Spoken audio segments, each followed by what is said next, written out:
Madam ಹೆಂಗಿದೆ cinema? Focus ಅಂದ್ರೆ focused ಆಗಿದೆ ಮೂವಿ, ಚೆನ್ನಾಗಿದೆ. ಫೋಕಸ್ ನಿಮಗೆ ಸಿಕ್ತು ಬಟ್ ಪ್ರಾಕ್ಟಿಕಲ್.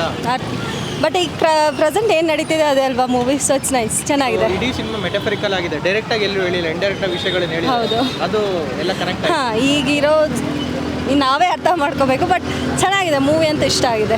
ಡೈರೆಕ್ಷನ್ ಆ್ಯಕ್ಟಿಂಗು ಎರಡೂ ಹೇಗೆ ಬ್ಯಾಲೆನ್ಸ್ ಮಾಡಿ ಹೆಂಗೆ ಮಾಡಿದ್ದಾರೆ? ಯಾವಾಗಲೂ ಅವ್ರು ಸೂಪರ್ ಅಲ್ವಾ, ಹೇಳೋಕ್ಕೂ ಆಗಲ್ಲ. ಡೈರೆಕ್ಷನಲ್ಲಿ ಮತ್ತು ಮೂವಿ ಇದ್ರ ಸ್ಕ್ರಿಪ್ಟ್ ರೈಟಿಂಗ್ ಅಂತೂ it's awesome. Seriously after long come back ಅಂದರೆ ಈ ಥರ ಕೊಡ್ತಾರಂತ ಅನ್ಕೊಳ್ಳೋದು ಸೀರಿಯಸ್ಲಿ ಥ್ರಿಲ್ಲಿಂಗ್ ಆಗಿದೆ. ನಿಮ್ಮ ರೇಟಿಂಗ್ ಏನು ಸಿನಿಮಾಗೆ? ಸಾರಿ, 5ಗೆ ನಿಮ್ಮ ರೇಟಿಂಗು ಸಿನಿಮಾಗೆ? ಔಟ್ ಆಫ್ ಔಟ್ ಅಂತೂ ಸೀರಿಯಸ್ಲಿ ಇಷ್ಟ ಆಗಿದೆ.